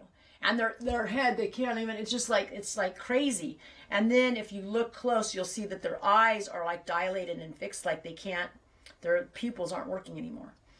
and it's thiamine deficiency. And I wish that I figured it out on my own, but I called Martin and I said, Martin, what the hell's going on? And I told him, and he said, that's thiamine deficiency. You need to give her some injections of B12 right now, and you need to give her some dexamethasone. So like these medicines are really important. Like that's one of them. Like, so I have to give her, and so you give them, because they'll die and they'll also become permanent. So there's stages. If you get it, really early, they're going to be all right. But if you get it a little bit, past a little bit early, they're going to be blind. And if you get it past that, you probably are going to have to put the animal down. It's not going to be able to be recovered. But then you have to start giving it injections of thiamine alternately with dexamethasone, like several times a day. So you're giving them tons and tons and tons of injection. And at the same time, but the funny thing is that they go from not being able to stand up and not being able to keep their head right and being completely blind to, 2 days later, being able to see and acting totally normal. But the amount of injections you have to give them is ridiculous. It's like every hour, I want to say, you have to give them. It's crazy. And then not normal trees, staking, not being on site can kill. Of course it can, yes. Okay, Brittany, bye. And then Sharon says she's seen dirt patch and she disagrees with many of her methods. Yeah, I mean, I like her a lot. I mean, I know her a lot. I think, she's a gal. She's just trying to, find her place in this earth and trying to figure out how to make a living and make her life work. And so, her methods might not be the methods that I would use, but it's probably because I've lost a lot more animals than her. So, and actually, I remember having this conversation sort of with Martin, like years ago. I said, God, Martin, you just know so much. And he says, well, I've been doing this a long time and I've lost more animals than you. In other words, the reason why he's so good at it is because he lost animals. And he learned. And then, yes, that's how it was. She seizured, her eyes rolled back, and she got emergency vet right away, and the one didn't prescribe thiamine. Fuck. And that's just shit you can just get at, like, Tractor Supply. Like, I have, like, the... Leah gives me the high-power stuff, but I think the one I gave her was just the one that was the B complex that you get at Tractor Supply. I think that's the one that I used on her, and it worked. I mean, I have the straight, one now. It's like the one's, it's pink. She actually dropped a bottle of it in my house yesterday, and it broke. And it was just pink. It's pink. The other one is the brown one. But, you have to give it to them a lot. So many injections, she said, but she never recovered. And we had to euthanize her. See, boy, it's like, see, I won't have a vet. I won't pay to have a vet come here. I can't. And then, I think Jen's showing us, I think it's probably going to be, I think it's probably about that virus. And so I'm just reading up.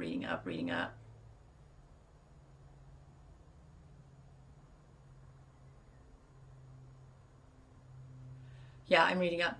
So anyway, let's see. It's just, you guys, if you the animal things and the thing, even like a lot of Airbnb. So I had these Airbnbers. Just, oh my God, you guys, I got so irritated.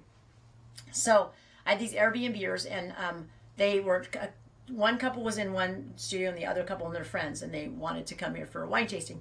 So they write me, like the night that they're coming, and one of them says, I didn't realize that we have a wine tasting the day we're checking out, and we can't take our dog with us. Did you have somewhere that we can like put it? Or is there something that we can do as someone checking in? Like, and they wanted it, and it was going to be till 4, and checkout is 12, right? So I said, well, I have a stall for free. I'll let you guys put the dog in the stall. So then they write, my boyfriend doesn't feel comfortable, and I'm going to do it for free, which is pretty freaking nice of me. I don't know, my boyfriend doesn't feel comfortable having the dog out there without any supervision.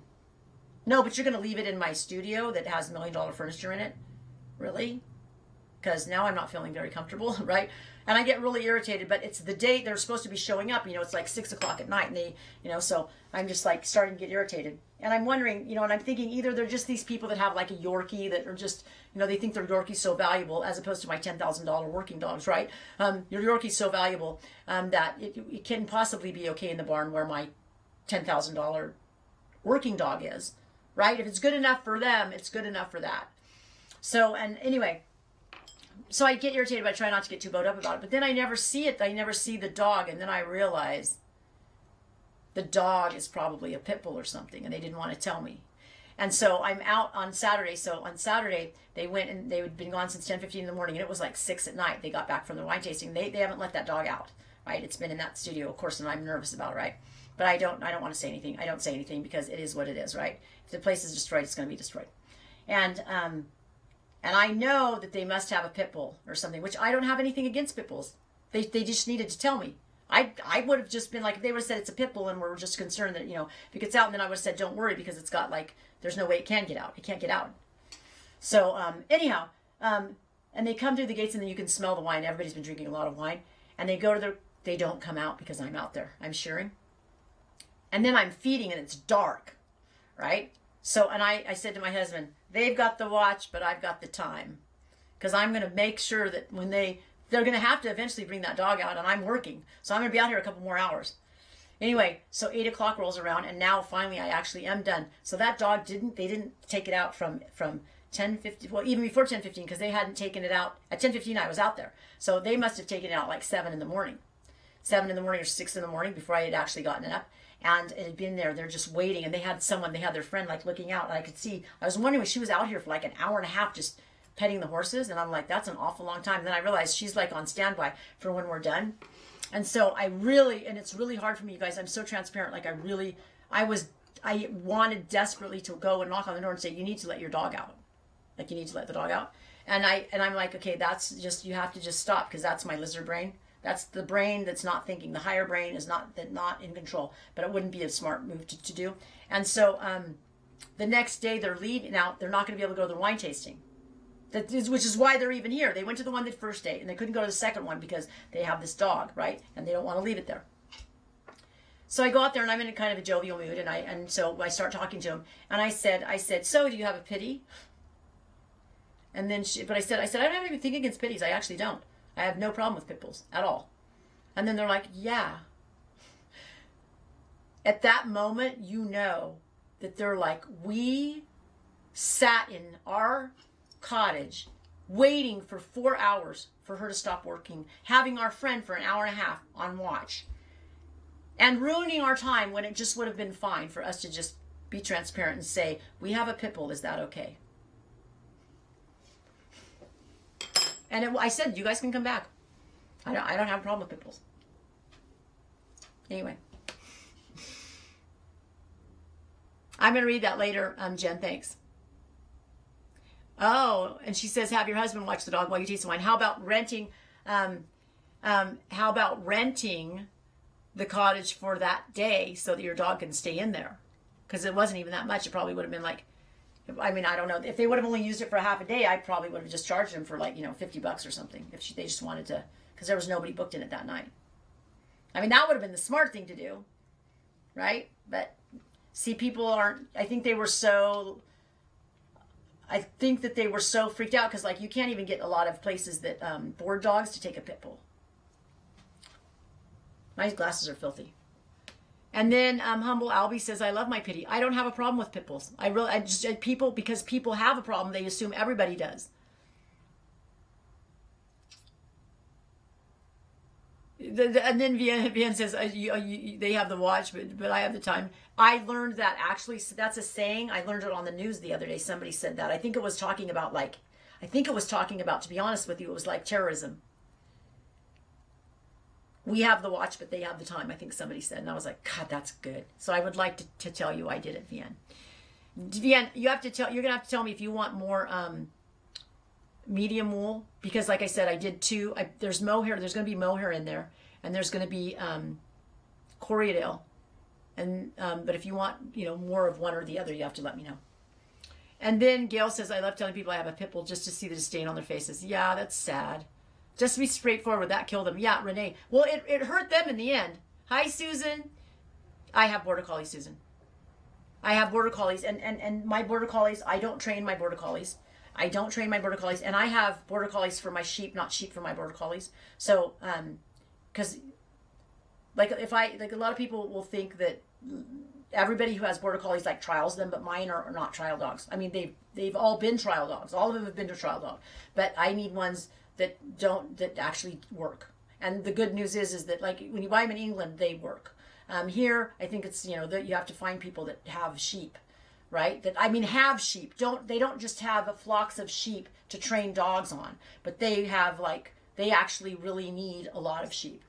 And so, and then when they're really good, and I need a dog that'll work for anybody, right? Because if I'm not here or something, and my husband, I need dogs that are just really, and that'll get peacocks. Like I need dogs that'll, if I say in here, like if I go in the pen, if I go in this pasture and there's peacocks and there's geese and there's like a goose that has a hurt foot or something, the dogs obviously want to go straight to the sheep. But Lacey, if I say no, Lacey, leave it in here, and I put my hand towards the I go like this to the it's actually with my right hand with it to the geese, she understands and she'll go to the geese, and then anybody that looks like those geese she'll get. It's crazy. It's nuts. These dogs are, I mean, they're worth every penny that you pay for them, even though their shelf life is not very long.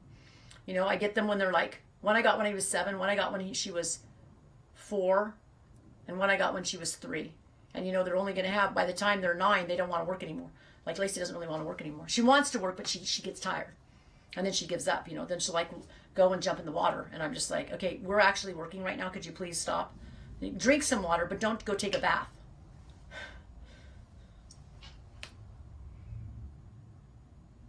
Oh, and then Humble Albie says she gets so much shit because she has a pit bull and an 8-month-old baby. They tell me to get rid of the dog. Oh, don't you just love people? It's none of their business. And then Jody says, I want Cormo. Cormos are awesome. I wish we could get the dregs in CDA. What's CDA? Canada?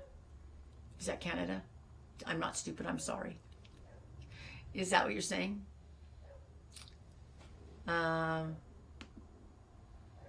And then Gail says, Humble Albie, people are dicks. I raised my son with our pit and nannied my boy. I just purchased my first spinning wheel once I figured out how to make it go only one direction. I want to purchase some of your product. Hi, Andrea. We're going to have a sale this week on Facebook. So it's facebook.com/teasewatersheep. Facebook.com/teasewatersheep. And we're going to have a sale this Sunday. I'm pretty like 90% sure I have to be able to get it ready, which...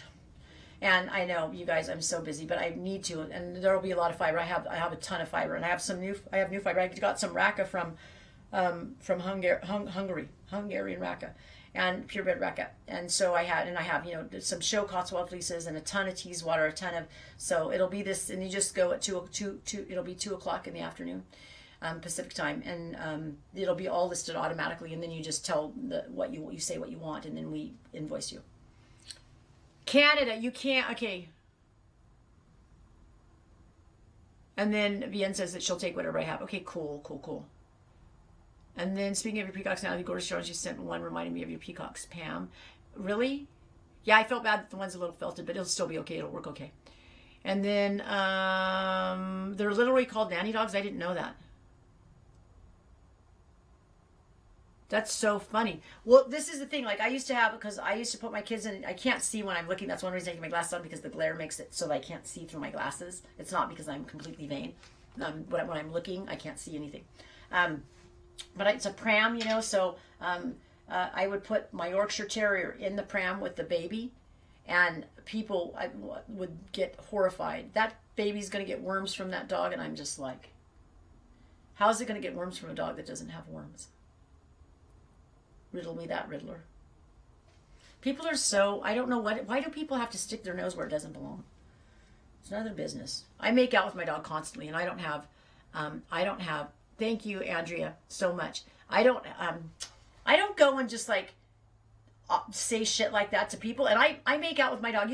I play a game called Got Your Tongue with my dog, where he licks my mouth to get my lipstick off, and I grab his tongue with my teeth. And I hold it, and he tries to get it back. He tries to pull it back, and then of course I let it go because I don't want to hurt him. But like I'll hold on to it. It's a game, and then he'll come back and he'll do the same thing. So obviously he doesn't care that much, or he likes my lipstick so much that he just continues. But I think it's my girlfriend told me, the one that raises border collies. She's a border collie trainer. She said they do that because the mother regurgitates the food, so that's why licking the mouth is really like they want to lick somebody's mouth. I didn't know that. It's like a submission thing, and then they want I don't know if anybody else has heard that. Somebody's going to call bullshit on it, I'm sure. I don't know. I'm just telling you what she said.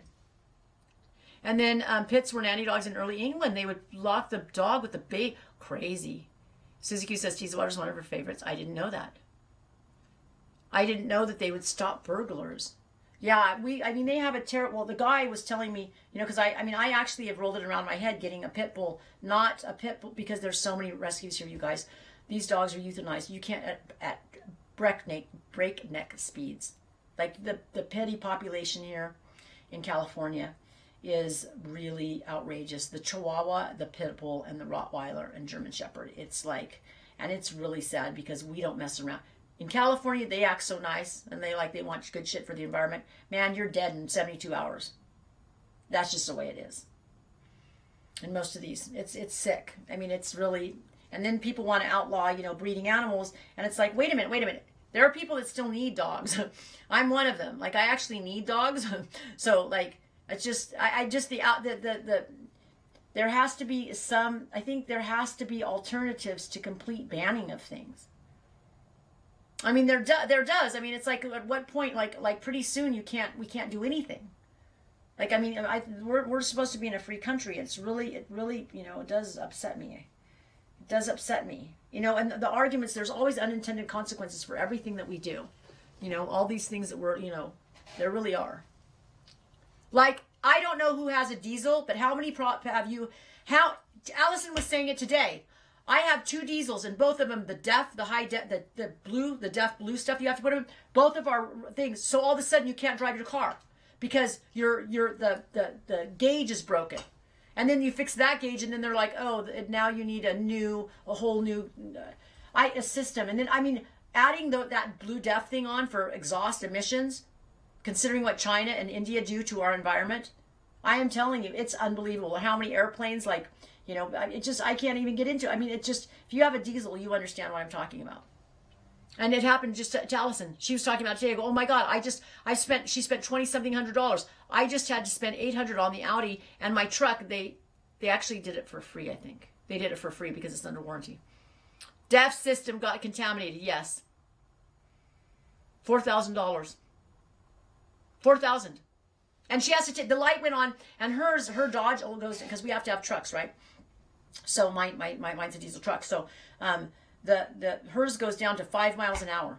If her blue DEF is out, it goes down to 5. She's on the freeway, mine goes to 50. Mine goes down to 50 miles an hour, so I still can drive. Okay, so I want to show you, okay, wait, we have an American Bully, and he's great with our kids. Here's a bit, yes. Well, nippy little dogs. Okay, so I want to show you, wait. Birds like the ones I hand fed. Parrots love birds. They all feed the babies away. Really? And end up doing the kissy thing. Oh, Sharon does kissy with her parrots. You're not going to get worms though, right? Because 27 was last week. Diesel maintenance is insanely expensive. It is. And it shouldn't be, because that's why we buy them. They're supposed to be engines that last forever. I unfortunately had a bad, you guys aren't going to care about this.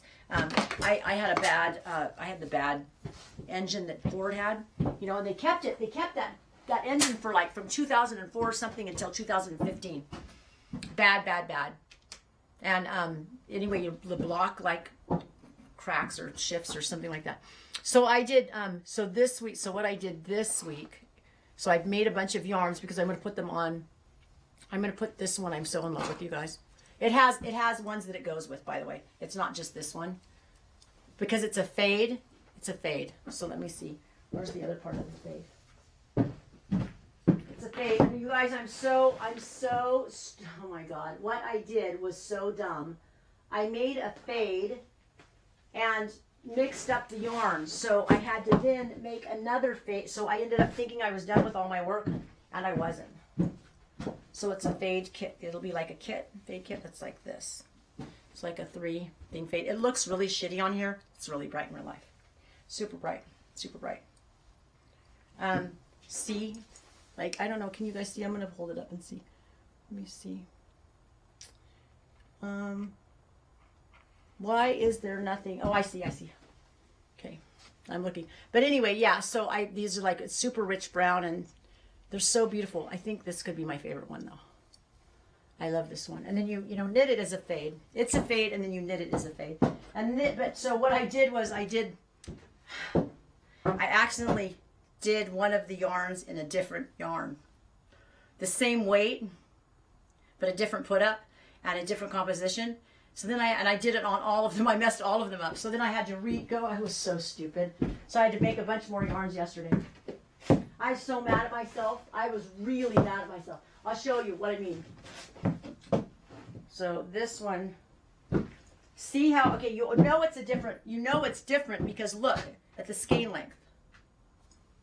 So then I had to go, because it was going to be part of these two. So then I had to go in and do, I think it's this one. I actually can't remember now. Yeah, it's this one. So then I had to go in and do this and make this go with this and make it, this isn't another fade. And then this one I had to make the two that'll go with it. It was so stupid. I was so mad at myself because it took me all day. It actually did take me. It takes a long time. To dye yarns, it takes a long time. These ones, or like just a solid color, no problem. But when you have to start doing like, resisting them, it takes a long time. This one is really beautiful, actually. I like this one a lot. And then, you get contamination, and then it's just stupid. I love this one. I absolutely freaking love. In real life, it's way better than it is there. You guys are like, stop doing that. So okay, so I didn't put up the thing for the, for our knit along, but this is what I'm going to do. This is going to be, people can either, if they want to buy something, they can either buy a scrap box. They'll have a lot more than this, but I'm in love with this. I buy it abroad. It's way prettier in real life. It has black in the middle of it. And so it makes a gorgeous yarn. So either a scrap box so that's like with locks, or make a traditional, more of a traditional yarn with this. And I wanted to, what happened was I actually did spin the yarn, and I could have had it done.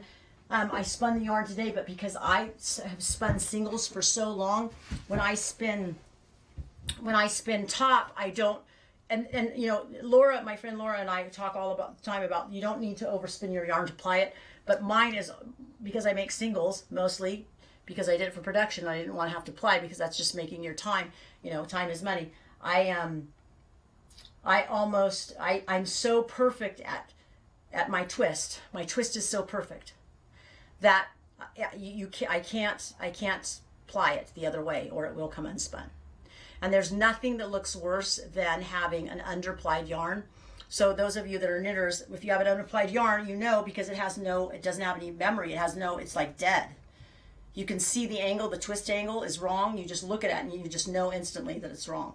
It just isn't right. And so I think I probably could have, I ended up spinning it all, but I probably, because I was just trying some different things, but I could have spun it in the same direction that I spun it. See, I could have applied it in the same direction, because typically what you do, for people who don't know, is if you're making yarn, you will spin it in one direction, and then when you apply it in the opposite direction. And that'll remove some of the twist, right? But for me, what I need to do, because of the way that I spin, because I have like my yarn is perfectly balanced. I need to spin it in one direction and then ply it in the same direction. And probably it would have a tiny bit too much twist. It would be springy, but it would relax when I fold it, which fulling is, you get it wet. You get it wet, and then you let it, dry, and then that removes some of the twist. But it's like, I haven't spun. I don't, spin. And the only time I spin anymore is when I teach. And then I dyed some black yarn. Because I'm going to alternate it with black yarn. Because anybody that's going to do this hat project, that's going to do the knit along, you should have one commercial yarn, either that you dye. And I said that I was going to, teach you guys a quick and dirty way to just dye one solid skein of yarn. And so all the stuff I'm going to do, all those tutorials, nobody has to buy stuff from me. It'll be free, and it'll be on Ready Method. And we're supposed to start February 4th. I just haven't put up the thing yet. I was hoping I was going to be able to put up the yarn with this, but now I'm going to have to make the yarn. I'm going to have to make the yarn again. But that for sure, I won't let anything happen where that's not done and ready for next week's talk. And then don't forget that we're going to have this sale, and then I'm going to have a bunch of yarn and a bunch of undyed yarns, a ton of undyed yarns. And so people that want to do it should probably buy, and this is one of my favorite weights. So I have this weight of yarn right here is pretty bulky. So this one would be like a perfect one to go with a yarn that's a like an art yarn. But I'm not going to do mine in an art yarn, I don't think, even though I'm going to do a tutorial, like I'm going to do a live stream with you guys, and I will do both lock spinning and then this spinning with this top. But I don't want it, because I want it for my husband, because since I took the hat, I made the hat that has the skulls on it. And for myself, I want to make him one that he can put his dreads in. His dreads are so, you guys, he just had them done. He hasn't had them done in like I want to say like 3 years, because you have to be rolled constantly. So I said he looked like Bozo the Clown, because his hair's really curly, so it's starting to like afro right here. And he looks so much better. But anyway, he said that it can make a grown man cry, because his dreads in the back had been matted together. They were so matted that the guy, his name's T, and he's a big black guy. And he said he was using all of his might, because he won't cut them. He pulls them apart. He says he would just be pulling with all of his might to rip them apart. And then when you hit the end, right, it opens up all of a sudden. And then he said, I'm sure that entire dread is in your hand. Like that he's pulled the entire thing out and then Sean has them all apart. And his dreads are like that big around, and they're probably like that long. They're very long, very, very heavy. Like his whole ponytail, I think it's bigger than that in the back. If I can't even put both my hands around it.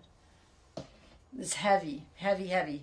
And I love his dreads. At some point, I'm sure, he can't be like 75 or 80 years old and having dreads. That would be weird. Maybe. I don't know. Maybe not. I'm sure at some point. But he has like a 10 head. 10 head. I have a 5 head. But he has a 10 head. So the thought of him taking his dreads off, I don't know why, it would really bum me out. I really like it. It's hot. And it smells like beeswax. It smells good. Okay. So then, Not Normal Tree says we need to do a workshop together. My core would be great base for your locks. I love Cormo. And then Deanne says she's going to Rabbit Show. Well, you can come on. And then Amber says, ooh, damn. Are you going to have a crochet pattern also? So no, but I'm sure somebody that crochets can actually like translate it, right? And then Humble Albie says his dreads are awesome. I love his dreads. Oh my God. Susan says she's been practicing her knitting and she made a hat that fits this week. And she's Superman ice cream. I didn't know that. And amazing. I'm challenged. No, I'm not, but thank you so much. Love the locks. But what's a fade? So, Linda, it's actually a technique the fade is a technique that was some lady, and someone in there will know. I wish that I had her name to tell you right now, but I'll have it. I'll try to have it next week.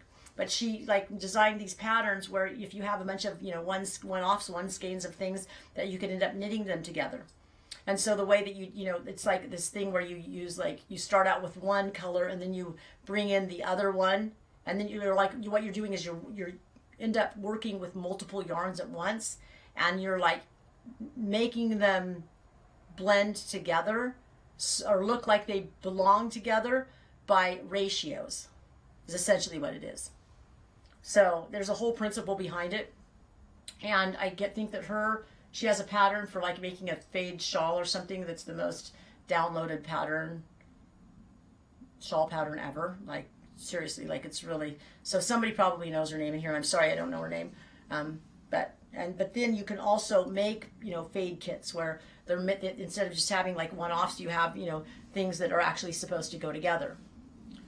So you would have this is a fade, see, so they're all supposed to go together. And so when you dye a fade, what you do is you'll dye, every one of these skeins has at least 1, 2, 3, or all of the colors that the one that the one previous has. So the first one, let's say it would be orange, white with a brown flecks. Then the next skein could be orange, white with brown flecks, and then pink flecks. And then the next one could be dyed across, and it could be orange and brown and pink, or you end up carrying colors through so that people you can mix them and dye and knit with multiple working yarns, which it's time consuming, but it sure looks good. It looks really good.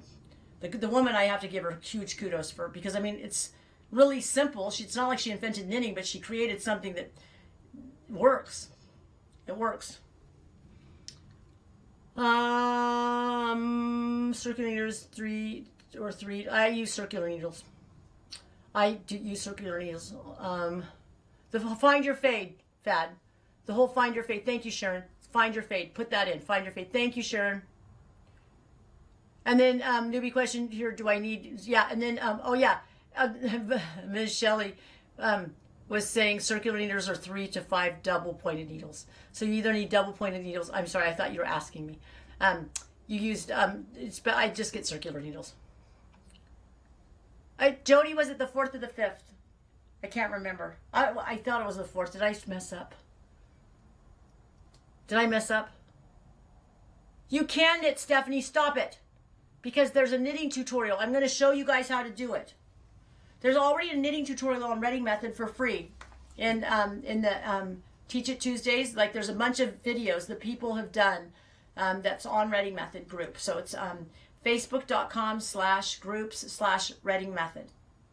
So, and then but I'm going to show you, like, I can't spend hours, but I'm going to, basically, I'll show you the knit stitch, because all you need if you have circular needles is the knit stitch. You don't purl. So I'm going to show you guys. So anybody who only crochets, and then, the knit stitch, come on, it's not, like, I'm telling you, simple, simple, simple, simple, simple. Simple, simple, simple. And knitting, I love knitting. I love the way knitting looks, and I love that there's so many different stitch patterns that we can have. And I think you have, I like crochet because you have a lot of freedom. You have a lot of freedom, but I really love knitting because I think it looks more sophisticated, which that sounds really biased.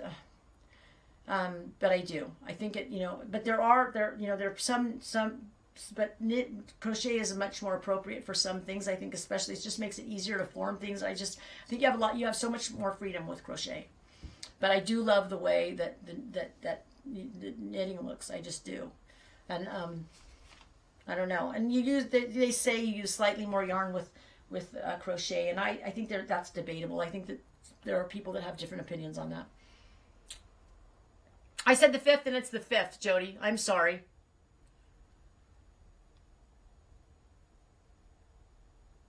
A year later, knitting away. You said that too. Okay, so that must mean Pam thought that she wasn't going to knit, and then she is now. Okay. Andrea Mallory on Ravelry. Andrea Mallory, Mowry, must be the person with the fade, the Find Your Fade. And is the size of circular needles you get. I haven't knitted in 20 years. Okay, so it depends on how bulky you want your, I think that no such thing as just spin and weave. So many people don't do anything with their hands. Great. Just get in and do it. Exactly. Just get in and do it. But I think that, okay, I think it depends on how bulky you want it. If you spin really bulky and you want to do it with the art yarn, I would say probably a good needle would be like 10, maybe a little bit bigger, maybe bigger, depending on how bulky it's going to be. But I kind of like to look at because I use a commercial base yarn. So I would say like a 10 is probably a really good one. And then, but if you're going to do one that's going to be like more of a commercial type yarn, meaning that you're going to make one that's more traditional type, then, a smaller, for me, I probably would get, for me, it's going to be like probably a 6, maybe a 5, probably. It's possible because I'm just such a loose knitter. I try really hard not to be, but you guys know how that is.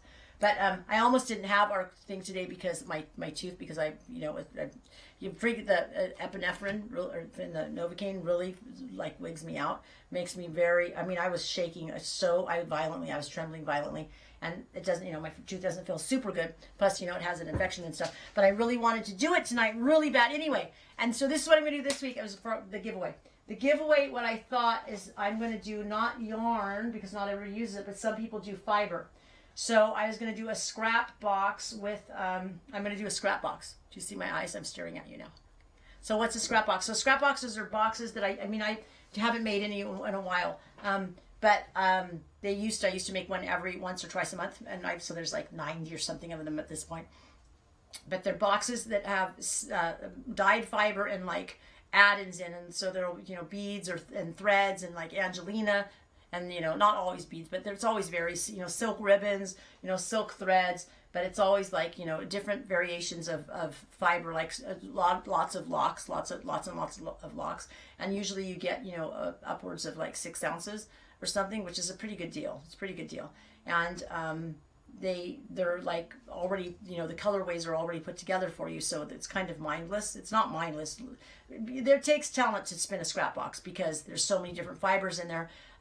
And you have to think, it's not mindless spinning. You have to be thinking. And, but the yarns turn out to be gorgeous. They're really, so many people and people actually are really bummed out with me because I haven't done them in a while, but it's because, I'm really, I have to pay my bills. And so paying my bills is very difficult, and so I don't have a lot of, which you're like, well, you could get money from the scrap boxes, right? But like there's other things that I do that, you know, make a lot of revenue, and so my time gets eaten up. And plus, it's going to be lambing season in just a few. You know, I just had my first lamb, but so it's going to be. I'm trying to find, you know, scrap boxes. I'm trying to find something. I have some yarns, but I think I end up using most of my yarns. I end up using them in something. I love to use my yarns. I'm trying to find if there's one. Because I usually will make scrap boxes. You know, I'll a lot of the time like spin a little bit of yarn to show them what it will look like. If I touch over there, what I'm going to end up doing is I'm going to end up dumping my whole. I'm going to end up knocking that light over. But anyway, I'll be much more entertaining next week. I'm quite sure, and I'm going to be completely organized. And I am going to have knitting. I'm going to have the hat done. I'm going to have the hat that we're knitting done. Because I can knit a hat easy peasy in 4 hours. Okay, not on a size 4 needle though. On a size 10 needle, no problem. I actually talked to, when I knit this one hat that I did, I did the self-striping hat, the yarn, I was talking to Trisha on Facebook Live, and I knit the entire hat, talking to her. While we were talking. Seriously. And then Amber says she hasn't spun up a scrap box in so long. And then Humble Albie says her scrap box is amazing. And then oh my scrap box is amazing. Yes. And then scrap boxes are so fun. Deanne says, and they are. And then Miss Shelley says she's going to buy one. So I'm going to I'm just going to rant. I'm going to go like this. If you want, first I'm just going to wait, because you have to say if you're a person that wants a scrap box, because I'm going to go.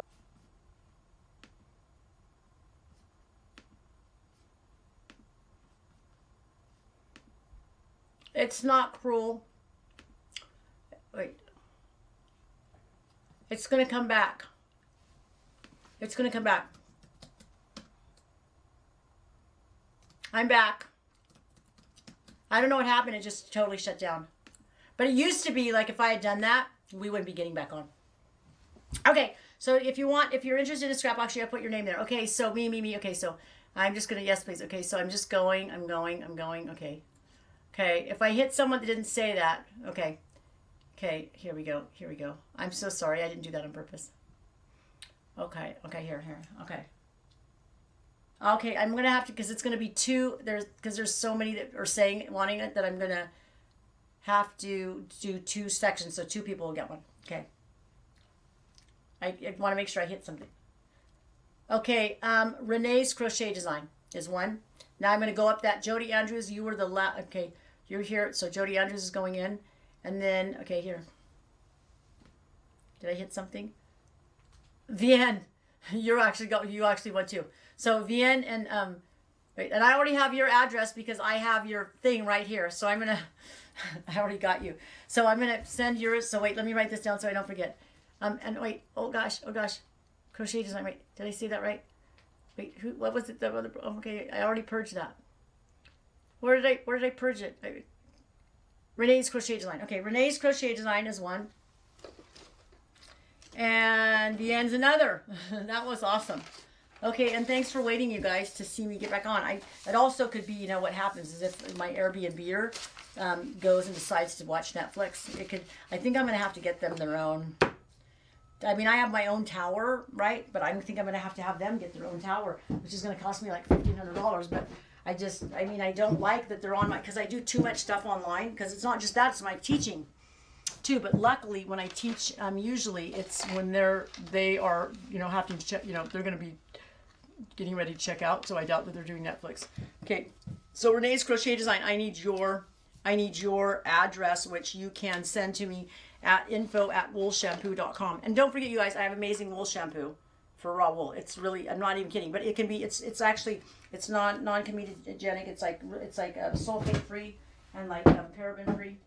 It's really good stuff, and it makes your stuff dye amazing. One of them, wash and dye, and the other one is Dirty Rotten Bastard, that cleans up stuff amazingly well. Okay, so anyway, you guys, what I'm going to do is I'm going to see you next week. My tooth, I'm not having, they're doing it on Valentine's Day. I'm like, you guys are actually going to put my crown on Valentine's Day. I can't even believe they can do it though, because the tooth is so little and it was so deep.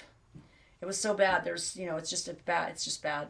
I will tell you this. This is the last thing I'm going to say. This is crazy because it's about the dentist.